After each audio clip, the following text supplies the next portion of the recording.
মেয়েদের মতো চুল রেখা মায়া সাইজা ধর্ম প্রচার করা যাবে না।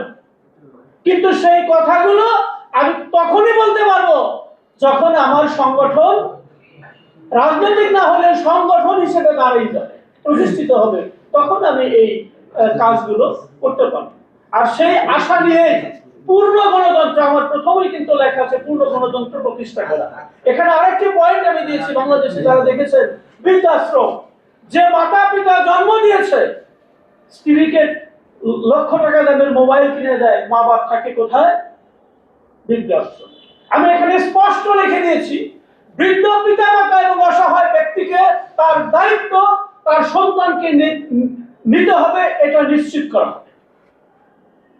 এরকম প্রতিটি ক্ষেত্রে, কৃষি ক্ষেত্রে, গ্রামীণ উন্নয়ন ক্ষেত্রে, বাংলাদেশ পুলিশ বাহিনীকে, জনবান্ধব পুলিশ, প্রত্যেকটা বাহিনীকে আমরা কল্যাণকর বাহিনীতে রূপান্তর করার উদ্দেশ্য আমাদের আছে, চিন্তা আছে।